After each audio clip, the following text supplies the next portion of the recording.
Bonjour mes très chers compatriotes, je viens brièvement commenter l'actualité, notamment le discours du président de la République, Félix Tshisekedi. De mon point de vue, ça a été un discours très équilibré, un discours offensif, un discours qui a été mûrement réfléchi. Mais comme vous le savez, il y a un proverbe qui dit « c'est dans les actes qu'on juge la valeur d'un homme ». Et m'adressant au président Tshisekedi ou en faisant cette analyse, j'invite tous les acteurs politiques congolais et africains de passer à des citations, à des discours, aux actes. Comme vous le savez, c'est un discours. Mais entre un discours et les actions, c'est la nuit et le jour.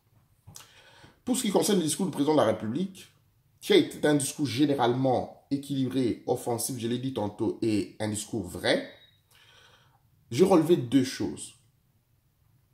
Parce que moi, j'ai donné dans ma méthode, j'ai donné au président Tshisekedi le bénéfice de doute pendant 1 an ou 2 ans. Je suis encore dans ces moratoires-là. Mais il y a beaucoup d'actes qu'il a posés qui sont louables, vous le savez. Mais il y a aussi des actes qu'il pose, des paroles qu'il tient, qui peuvent hypothéquer l'avenir de tout un pays, de tout un État et de plus de 100 millions de Congolais. Je prends deux faits dans le discours d'hier. Le premier fait, c'est la lutte contre la corruption. Etienne Tshisekedi, père, n'a pas badiné du tout, même avec ses collaborateurs, en ce qui concerne la corruption. Le jour où il a été nommé Premier ministre, par consensus, il a lancé un cri, et j'ai toujours appelé ce fait-là. Le palais du peuple a été rempli de véhicules détournés, et je crois que les comptes en banque aussi ont augmenté parce que les moboutistes, à l'époque, ont rendu à l'État ce qu'ils ont spolié. Le président Tshisekedi voudrait créer des structures de lutte contre la corruption. Je ne m'oppose pas à l'efficacité, à des réformes institutionnelles. Mais j'ai toujours posé des questions de savoir qu'est-ce qu'on fait avec les textes, les institutions que nous créons. Qu'est-ce qu'on fait si l'humain, parce qu'en sciences politiques, il y a une notion qui dit les institutions n'accomplissent pas en elles-mêmes des miracles. Ce sont des hommes qui sont appelés à les animer, à les conduire. Quand on dit présidence de la République, ça abstrait. C'est le président de la République qui pose des actes. Quand on dit ministère de la Défense, c'est le ministre qui appose sa signature, qui pose des actes. Et que donc c'est l'humain qui pose sa signature, qui engage les institutions, qui est redevable, qui est comptable devant la nation. Nous pouvons créer aujourd'hui une structure de lutte contre la corruption. Pourquoi faire? Alors que nous avons la LUCOCO, la lutte contre la corruption, qui est une institution nationale. Quelle est l'institution nationale qui sera plus efficace que doter les juges, les cours et tribunaux, les parquets, des moyens qu'il faut donner de l'indépendance réelle à ces magistrats, les moyens qu'il faut financiers, techniques, le renforcement de leurs capacités pour qu'ils fassent en toute liberté leur travail. Une maman a été renversée par un véhicule de Libanais à Kinshasa. Le procès a été engagé. Je ne prends qu'un cas. Mais parce que les Indo-Pakistanais sont les tout-puissants en RDC, ce procès est passé comme ça. Cette maman, mère des enfants, est partie gratuitement. On interpelle le monsieur aujourd'hui, il repart. Et on dit que les juges ont des pressions. Les magistrats, les juges ont des pressions qui viennent du milieu politique. Le problème, c'est le politique. Le président de la République aurait dû tout simplement commencer à donner le signal. En face de lui, quand il prononçait ce discours-là, nous avions Caméré. Un type qui a détourné en lui-même 15 millions de dollars. À sa place, j'aurais pu dire, monsieur Caméré, vous êtes mon allié, mais il y a de forts soupçons. Même faire semblant, je ne vous demande pas de faire semblant, il faut travailler de façon sincère pour les institutions. Monsieur Caméré, venez, mettez-vous à la disposition de la justice. Kabila l'a fait. Kabila l'a fait. Bochab va détourner 32 millions de dollars de la facture payée par la République sœur du Congo-Brazzaville, l'argent de la SNEL, Société nationale de l'électricité. Kabila, parce que Jean-Pierre Bemba l'a asphyxié financièrement, vous vous rappelez de l'histoire du gouvernement de 1+4, Bemba s'occupait des finances, il a bloqué, et Kabila, face à la campagne électorale, il n'avait plus d'argent, et la facture a été payée du Congo-Brazzaville. Bochab, directeur de cabinet, a détourné tout cet argent. L'argent n'est pas rentré dans les caisses de l'État. Il y a eu tollé sur la presse. je veux dire, dans la presse. Et la presse en a parlé. À l'époque, nous n'avions pas Internet comme aujourd'hui. Mais la presse seulement a fait pression. Et Joseph Kabila a retiré son directeur de cabinet, l'a mis en résidence surveillée. Ne serait-ce que pour tromper vigilance. Il a nommé un autre directeur de cabinet. Ce n'est pas le cas chez Tshisekedi. Il a lui-même pris le devant pour commencer à justifier les détournements des deniers publics qu'a effectué son directeur de cabinet. Les rétrocommissions, c'est la surfacturation que l'on fait à l'État. C'est l'État qui fait, il y a le surendettement.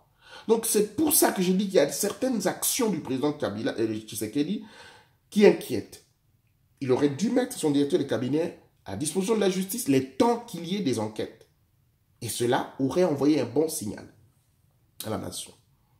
Donc pour moi, dans le volet de la lutte contre la corruption, nous ne devons pas créer mille et une institutions. Il faut tout simplement renforcer les capacités des magistrats, des juges.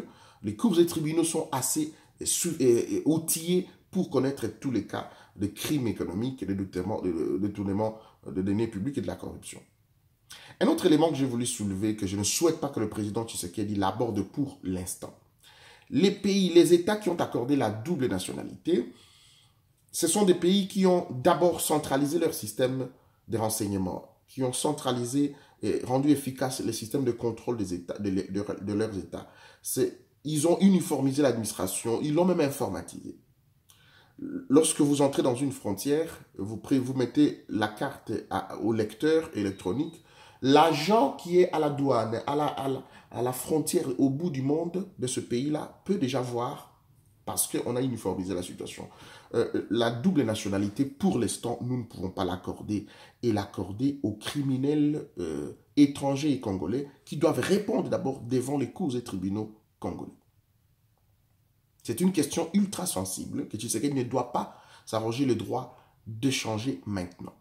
Je sais qu'il a des pressions de part et d'autre pour cette question-là, mais nous disons que pour l'instant, cette question n'est pas l'urgence, cette question n'est pas assez urgente pour que cela aille. Je sais que normalement, il est vrai que nous perdons. Nous perdons beaucoup lorsque nous avons énormément de gens, nos enfants qui ont changé, qui sont nés ici, qui sont belges, qui sont français, etc.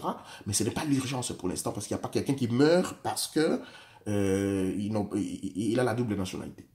Ou je veux dire, il a la nationalité étrangère. Il n'y a pas quelqu'un qui meurt pour ça. Nous avons les urgences, nous avons des gens qui doivent répondre devant des cours et tribunaux. Nous avons l'administration qui n'est pas encore efficace. Nous devons rendre cette administration très efficace. Je sais que l'un n'exclut pas l'autre, mais il faut commencer par le commencement. Cette question doit être claire pour l'instant. Et j'ai salué le fait qu'il faut retourner les 2 tours d'élection présidentielle avec débat. Pour que les Congolais sachent bien élire leur président. J'ai salué une fois de plus l'élection des sénateurs par la population. Donc la réforme constitutionnelle est importante pour certaines questions et lui-même, il a montré qu'on ne peut pas toucher à des dispositions verrouillées de la Constitution. Je voudrais terminer par un fait. On parle des avions, des Américains avec 80 éléments américains, militaires américains qui sont à Kinshasa. Mes chers compatriotes, et une fois de plus, il ne faut pas vous tromper. Les États-Unis d'Amérique sont une puissance mondiale. Non seulement économique, culturelle, militaire. Mais je vais ajouter que l'hégémonie américaine est aussi psychologique. Tout le monde dit que les États-Unis viennent parce que Kabila voudrait mettre des troubles au Congo. C'est vrai que Kabila voudrait des troubles. Kabila ne voudrait pas que Tshisekedi puisse réussir. Ça, on le sait. Mais est-ce que les Américains ont besoin d'envoyer des militaires pour... les militaires, je veux dire, blancs, américains à Kinshasa pour dissuader Kabila?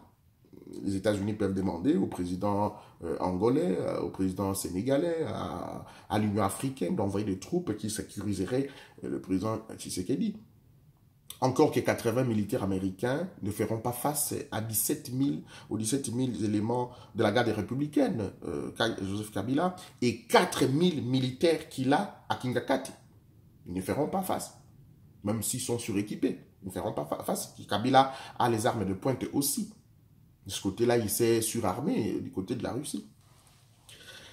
Moi, je peux interpréter ça à ma manière, j'ai toujours une vision géostratégique et géopolitique. Les Américains viennent à Kinshasa en campagne psychologique d'abord pour soutenir les Nations Unies parce qu'ils ont vu que nous avons commencé à nous lever contre les Nations Unies et les manifestations que vous voyez là ne les font pas dormir. La prise de conscience des Congolais est interprétée par la communauté internationale comme quelque chose de dangereux. Donc les Congolais, quand ils prennent conscience, c'est dangereux pour eux parce qu'ils ne vont plus avoir le contrôle de la République. Ça, c'est un premier élément. Le deuxième élément qui rentre dans la géopolitique et la géostratégie, c'est que les Américains ne viennent pas pour nous. Ils ne viennent pas pour les bonhommes noirs congolais que nous sommes. On nous tue chaque jour au Congo. Les Américains ne sont jamais intervenus. Les Nations Unies sont là. Ils viennent parce qu'en face, en République centrafricaine, il y a déjà des troupes russes. Donc aujourd'hui, vous devez savoir que nous sommes en pleine transition écologique. Nous sommes en pleine transition, transfert technologique dont les minéraux congolais sont au centre avec plus de 80% de minéraux que nous avons. Nous sommes au centre de tous les débats. Les Chinois sont là, les Européens sont là, les Américains sont là, les Russes sont là. C'est cela la guerre de minéraux, la guerre des richesses, la guerre de tout ce que nous avons. C'est cela. Les Américains viennent pour leurs intérêts. Et donc c'est une force dissuasive pour dire à la Russie, et donc, tiens, je suis là, la manne qui est ici, tous nous devons contrôler. Mais en même temps, le Congolais, comme les Congolais aiment beaucoup l'extérieur, bon voilà, les Américains sont là, ils ne sont pas pour vous, pas du tout pour vous. On tue, ça fait plus de 6 millions. Est-ce que quelqu'un en parle? On parle ici en Europe? Quelqu'un en parle? Il n'y a que notre frère Denis Mukwege qui parle partout où il passe. Est-ce que vous avez vu une condamnation? Kabila a tué des Congolais depuis 2001. Il a eu toujours des menaces. Tom Perello est venu, Kabila sera ceci, il sera je ne parle pas de Colin Powell était là, d'autres secrétaires d'État américains sont passés avec énormément de déclarations. Vous avez votre papy national Herman Cohen qui vous aimait. C'est pour vous distraire. Les Américains ont marché 18 ans avec Joseph Kabila. Et vous savez quoi?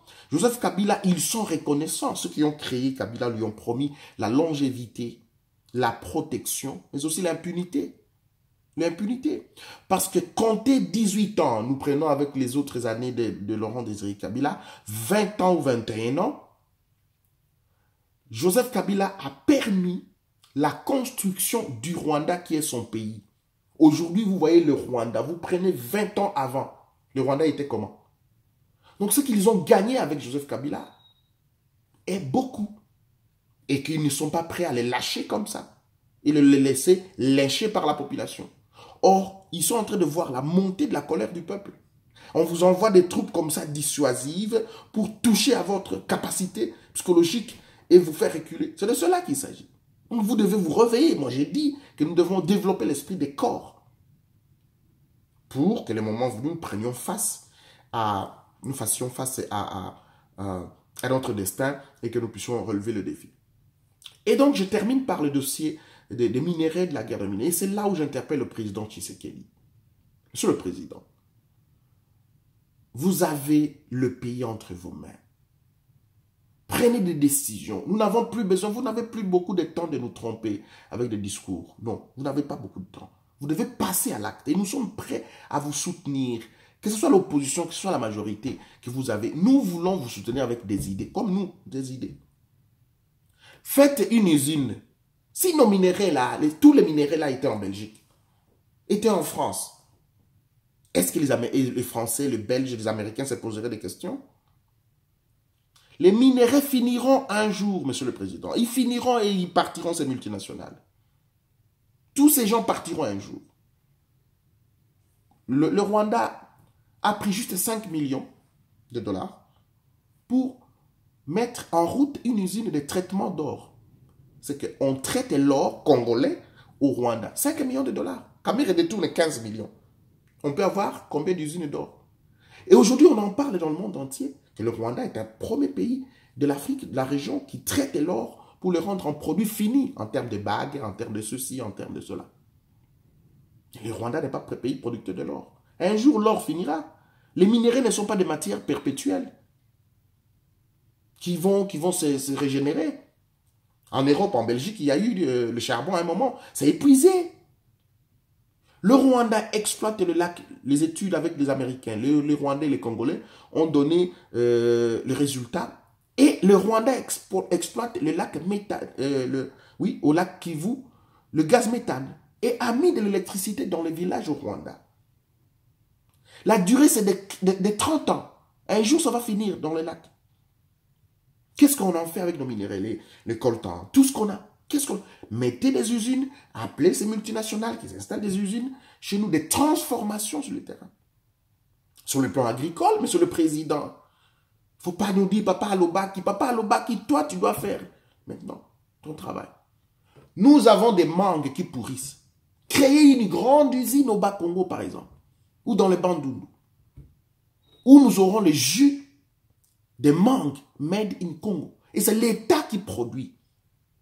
Les ananas pourrissent à l'Oja. Mettez la grande usine des ananas là-bas. Jus d'ananas made in Congo. Et le monde entier, vous vendez les ananas. Tout celui qui exploite les ananas, c'est l'État qui achète. Comme en Angola. Ils vous fabriquent des jus d'ananas. Les oranges pourrissent, c'est Abassan Koussou là-bas. Le riz, on appelait le riz Bumba. Et vous faites une usine là-bas. Et les riz made in Congo. Les maïs se font à Lomé, là où, je ne sais pas où. On crée, l'État met des millions, des milliards pour faire l'usine. Et nous avons des maïs que nous pouvons exporter. Le café et beaucoup d'autres choses. C'est à ça que je vous appelle. C'est pas difficile. Bon, maintenant, le népotisme s'installe dans votre propre cabinet. Je ne suis pas contre du tout mes enfants. Les enfants de J.B. Mpiana, de Caméré sont aussi mes enfants en quelque sorte. Je suis pour le renouvellement de la classe politique. Les enfants compétents, les jeunes compétents, il faut les nommer. Chargés d'études, Caméré nomme tous les enfants à la présidence de la République. Chargés d'études. Et c'est la petite fille de J.B. Mpiana et de Mme Amida. Vous ne pouvez pas prendre, lorsque vous venez en Belgique, en France, vous rencontrez les chargés d'études de l'Élysée. Vous voyez le niveau de la capacité? Vous prenez ce pays à la légère ou quoi? Pourquoi vous ne prenez pas même Noël Tchiani, Modern Vita, qui était candidat président? Vous le nommez, M. Noël Venet. Noël Tchiani a été pendant plus de 20 ans dans les institutions de Bretton Woods. Il a une expérience avérée. C'est un professeur d'université. Prenez-les comme chargé d'études. Il a fait développer certains pays, notamment le Cap-Vert. J'ai échangé avec lui plus de 1001 fois. Ce type il est comme mon aîné, le professeur Matungulu. Prenez-les. Prenez Madame Moubenga, qui est notre savante qui est aux États-Unis. Sandrine Moubenga. Vous dites, bon, madame, venez, qu'est-ce qu'il faut faire pour qu'on puisse électrifier le pays? Qu'est-ce qu'il faut faire? Et vous prenez des gens comme... Vous agissez. Il faut agir. Il faut quitter. Bon, vous serez comme l'Allemagne. Et on applaudit. Demain, vous serez comme... Je rêve de ça. Et on applaudit. Kabila nous a promis la modernité de ceci, 5 chantiers. Et il nous a enfumé. Il nous a fait miroiter des choses. Donc, les discours, on en connaît, on a connu. Mobutu a prononcé énormément de discours. Lui, au moins, il a construit un petit peu le pays. Passez à l'action ou aux actions, monsieur le président. Voilà. Peut-être que j'ai été un petit peu long, mais ça valait la peine d'échanger comme ça par rapport à ce discours qui a été équilibré, ambitieux, mais c'est à l'acte, aux actes que j'attends le président de la République, pas dans le discours, pas du tout. Merci infiniment, rendez-vous au prochain numéro.